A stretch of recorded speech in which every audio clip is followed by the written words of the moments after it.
Hello दोस्तों, जय हिंद, जय भीम, जय संविधान। एक नए सब्जेक्ट कोड, एक नई क्लास के साथ हम आपका वेलकम करते हैं। ये जो हमारा सब्जेक्ट कोड है बीपीएससी 110 की ये क्लास है। बीपीएससी 110 का एग्जाम आने वाला है, जून में एग्जाम है इग्नू में। पॉलिटिकल साइंस ये सब्जेक्ट है।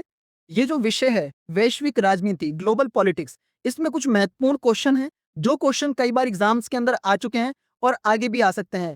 क्लास स्टार्ट करने से पहले मैं आप सबसे निवेदन करना चाहूंगा, जो हमारे फर्स्ट टाइम वॉचर हैं, फर्स्ट टाइम व्यूवर हैं, जो पहले बार हमारे पेज पर ये वीडियो को देख रहे हैं, प्लीज आप हमारे पेज को फॉलो कर लीजिए, सब्सक्राइब कर लीजिए और वीडियो को लाइक कर दीजिए ताकि फ्यूचर में भी आपको वीडियोस मिल सकें। तो हम अपनी क्लास को स्टार्ट करते हैं। पहला जो क्वेश्चन है इसमें वैश्वीकरण, ग्लोबलाइजेशन क्या है और राज्य की संप्रभुता, स्टेट सोवरेनिटी पर इसके प्रभावों का आलोचनात्मक परीक्षण कीजिए। ठीक है, देखिए हमने पहले भी आपको वीडियोस में अपनी बताया है कि क्वेश्चन ज्यादातर मोस्ट ऑफ द टाइम किसी भी क्वेश्चन पेपर के अंदर, किसी भी ईयर के एग्जाम में, किसी भी सेमेस्टर के एग्जाम में सेम ही होते हैं। ठीक है, बट क्या होता है, कुछ जो क्वेश्चन के बीच में कीवर्ड्स होते हैं वो चेंज हो जाते हैं। जैसे यहाँ पर लिखा हुआ है प्रभावों का आलोचनात्मक परीक्षण कीजिए। मे भी ऐसा हो सकता है कि आपके क्वेश्चन पेपर के अंदर ये इस तरीके से आ जाए, आलोचनात्मक टिप्पणी कीजिए, या लिखा हुआ आ जाए आलोचनात्मक स्पष्टीकरण कीजिए, या किसी और तरीके से उल्लेख कीजिए, है ना। तो कोई भी कीवर्ड बदल सकता है, बट आपको क्वेश्चन का मतलब पता होना चाहिए, ग्लोबलाइजेशन के बारे में पता होना चाहिए और इसके राज्य की संप्रभुता पर इसके क्या मतलब के प्रभाव है, उनको आलोचनात्मक यानी कि आपको एक आलोचना करते हुए उसका स्पष्टीकरण देना है। ठीक है, अब देखिए पहले हम पढ़ लेते हैं वैश्वीकरण। वैश्वीकरण वह प्रक्रिया है जिसके द्वारा दुनिया भर के देश, अर्थव्यवस्थाएं और संस्कृतियां आपस में जुड़ रही हैं। ठीक है, ग्लोबलाइजेशन क्या है, इससे सारे देश जो हैं वो अर्थव्यवस्था के हिसाब से या संस्कृतियों के बेसिस पे वो आपस में जुड़ रहे हैं।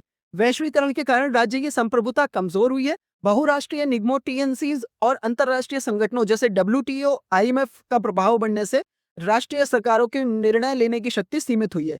ये जो है डब्ल्यूटीओ और आईएमएफ, ये दोनों एक मतलब कि इंटरनेशनल लेवल पे ये संगठन है। ठीक है, और टीएनसी कहते हैं, टीएनसी या एमएनसी कहते हैं, बड़ी जो कंपनीज हैं, मल्टीनेशनल जो कंपनीज हैं, उनको टीएनसी या एमएनसी हम कह सकते हैं। जैसे किसी कंपनी का ऑफिस एक देश में नहीं, काफी देशों में फैला हुआ है, बिजनेस जो है काफी बड़े लेवल पे है। जैसे अगर हम एक छोटा ऐसा एग्जांपल लें, आज के डेट में जो गूगल है, गूगल का ऑफिस देखिए इंडिया में भी है और गूगल का ऑफिस यूनाइटेड स्टेट्स में भी है, मे बी और कहीं भी हो सकता है, मुझे इतना पता नहीं है, बट यूनाइटेड स्टेट्स और इंडिया में तो है ही है। तो क्या है कि गूगल जो है वो पूरे वर्ल्ड के अंदर अपनी सर्विसेज प्रोवाइड कर रहा है। इसके और भी जगह ऑफिस होंगे, तो ये क्या है, एक टीएनसी कंपनी है, मल्टीनेशनल कंपनी है। ठीक है, अब हम अगले प्रश्न पे चले जाते हैं। मानव अधिकार, ह्यूमन सिक्योरिटी की अवधारणा को स्पष्ट कीजिए। ये पारंपरिक सुरक्षा, ट्रेडिशनल सिक्योरिटी से किस प्रकार भिन्न है। ह्यूमन सिक्योरिटी क्या होती है उसके बारे में हमें बताना है। पारंपरिक सुरक्षा का उद्देश्य भारी आक्रमणों से देश की सीमाओं और संप्रभुता की रक्षा करना है। इसके विपरीत मानव अधिकार सुरक्षा, ह्यूमन सिक्योरिटी, व्यक्ति केंद्रित होती है। ठीक है, यानी कि जो हमारी सीमाओं पे जो जवान हैं वो क्या कर रहे हैं, वो कर रहे हैं पारंपरिक सुरक्षा, यानी कि बाहरी जो देश है उनसे, आक्रमणकारियों से हमारे देश की रक्षा कर रहे हैं, सीमा और संप्रभुता की रक्षा कर रहे हैं।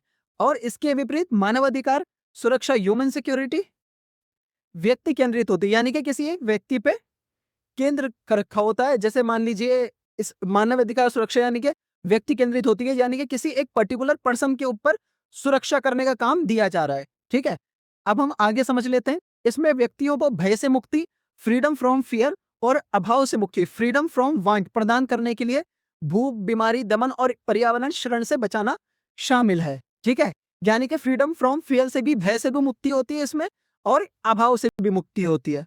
ठीक है, ह्यूमन सिक्योरिटी में। अब हम इसके अगले प्रश्न पे चले आते हैं। बहुराष्ट्रीय निगम, टीएनसीज क्या है, वैश्विक अर्थव्यवस्था में उनकी भूमिका का परीक्षण कीजिए। जैसे पहले क्वेश्चन में हमने टीएनसी वर्ड पढ़ा था, अब टीएनसी को एक्सप्लेन करना है। बहुराष्ट्रीय निगम, ट्रांसनेशनल कॉरपोरेशन, वे विशाल कंपनियां हैं जो एक से अधिक देशों में अपने कारखाने या कार्यालय चलाती हैं। वैश्विक अर्थव्यवस्था में इनकी भूमिका अत्यंत महत्वपूर्ण है। ये पूंजी, तकनीक और रोजगार प्रदान करती है, लेकिन इनके कारण स्थानीय उद्योगों को नुकसान पहुंचता है, असमानता बढ़ती है और पर्यावरण प्रदूषित होता है। देखिए जैसे मैंने आपको बताया था, ये बड़ी कंपनियां होती हैं, विशाल कंपनियां हैं जो एक से अधिक देशों में अपने कारखाने या कार्यालय चलाती हैं।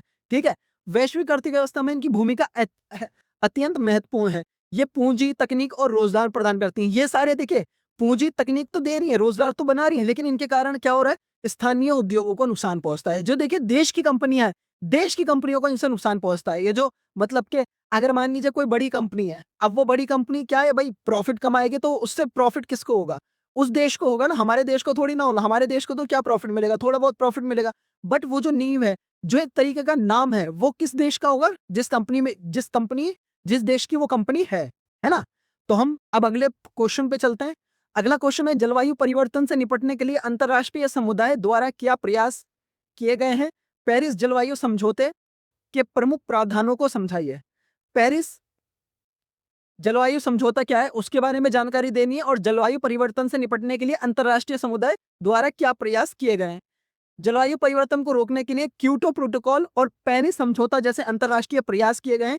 पेरिस समझौते 2015 का मुख्य उद्देश्य वैश्विक तापमान को पूर्व औद्योगिक स्तर से 2 डिग्री सेल्सियस से कम रखना था। इसमें कार्बन उत्सर्जन में कमी लाने और विकासशील देशों को वित्तीय सहायता देने के प्रावधान शामिल हैं।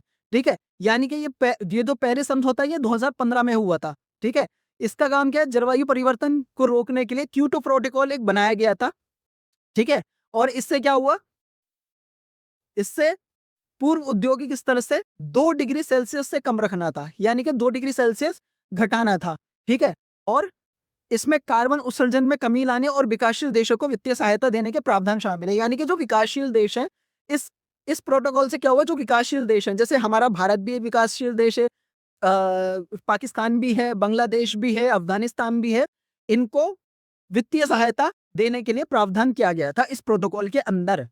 ठीक है, अब हम अगले प्रश्न पे चल लेते हैं। परमाणु अप्रसार संधि एनपीटी क्या है, भारत ने एनपीटी पर हस्ताक्षर करने से क्यों इनकार किया। एनपीटी संधि क्या है, भारत ने क्यों मना करा भाई एनपीटी संधि पर हस्ताक्षर करने से, वो हम समझ लेते हैं। परमाणु अप्रसार संधि, nuclear non proliferation treaty, NPT का उद्देश्य परमाणु हथियारों के प्रसार को रोकना है। भारत ने इस संधि पर हस्ताक्षर इसलिए नहीं किए क्योंकि यह संधि भेदभावपूर्ण है।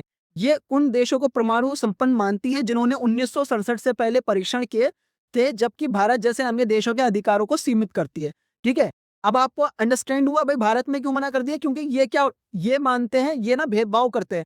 ये उन देशों को परमाणु संपन्न मानते हैं जिन्होंने 1967 से पहले परीक्षण किए, यानी कि 1967 के बाद अगर किसी देश ने परीक्षण किया है, इसमें भारत भी होगा डेफिनेटली, तभी भारत ने मना करा है कि भाई हम इस पे हस्ताक्षर नहीं करेंगे, क्योंकि भारत ने भी 1967 के बाद ही परमाणु परीक्षण करे हैं। ठीक है, इसी वजह से भारत ने इस ट्रीटी के ऊपर, इस संधि के ऊपर हस्ताक्षर करने से मना कर दिया। ठीक है, अगले प्रश्न पे चल लेते हैं हम। अगला प्रश्न है, उत्तर पूर्व भारत, नॉर्थ ईस्ट इंडिया में उग्रवाद इंसर्जेंसी के मुख्य कारण क्या है। भाई आपने अक्सर सुना होगा कि उग्रवादी या माओवादी या नक्सलवादी, है ना। अब इसमें लिखा हुआ है उत्तर पूर्व भारत, नॉर्थ ईस्ट इंडिया में उग्रवाद इंसर्जेंसी के मुख्य कारण क्या है, उग्रवाद के मुख्य कारण क्या है। ठीक है, तो वो हम समझ लेते हैं। उत्तर पूर्व भारत में उग्रवाद के कई कारण हैं, जिनमें प्रमुख हैं ऐतिहासिक अलगाव, विभिन्न जातीय समूहों के बीच संघर्ष, तेजी से हो रहा भारी प्रवासन जो स्थानीय पहचान को प्रभावित करता है, आर्थिक पिछड़ापन और विकास कार्यों की कमी। इसके अलावा भौगोलिक सीमाएं भी इसे जटिल बनाती हैं। ठीक है, अब अंडरस्टैंड हुआ कि भाई वहां पर ये उग्रवाद जो है इसके मुख्य कारण क्या हैं। नॉर्थ ईस्ट इंडिया के अंदर वहां पर क्या है, एक तो विभिन्न जातीय समूह है, उनके बीच संघर्ष चलता रहता है, तेजी से वहां पर क्या हो रहा है, माइग्रेशन हो रहा है, लोग वहां से उस जगह को छोड़ करके दूसरी जगह पे प्रवास कर रहे हैं, स्थानीय पहचान को प्रभावित कर रहा है ये। आर्थिक वहां पर पिछड़ापन है, भाई देखिए वहां पर क्या है, ज्यादातर पहाड़ी रास्ते हैं, है ना, वहां पर उद्योगीकरण नहीं है, उद्योग नहीं है वहां पर, तो उससे क्या हो रहा है, पिछड़ापन आ रहा है, आर्थिक पिछड़ापन हो रहा है, विकास कार्य नहीं हो पा रहे हैं बहुत ज्यादा। क्या है कि भाई वहां पर मतलब एक तरीके से विकास ना के बराबर है। अगर मान लीजिए कहीं जाना है तो रोड और सड़कें भी इतनी अच्छी नहीं है नॉर्थ ईस्ट इंडिया में, है हो रहा है काम लेकिन बहुत धीरे चल रहा है ना, काम तो हो रहा है लेकिन बहुत धीरे चल रहा है, विकास कार्य बहुत धीरे चल रहे हैं। ठीक है, तो ये बहुत इंपॉर्टेंट क्वेश्चन मैंने आपको पढ़ाए हैं इस क्लास के अंदर। मैं उम्मीद करता हूं कि ये क्वेश्चन आप बहुत अच्छे से प्रिपेयर करें, आपके एग्जाम के अंदर ये हेल्पफुल रहेंगे। हमारे वीडियो को लाइक कर दीजिए, जिन्होंने अभी पेज को सब्सक्राइब नहीं करा है प्लीज फॉलो कर दीजिए, सब्सक्राइब कर दीजिए, और इसी तरह हमारे वीडियोस के साथ जुड़े रहिए। Thank you so much.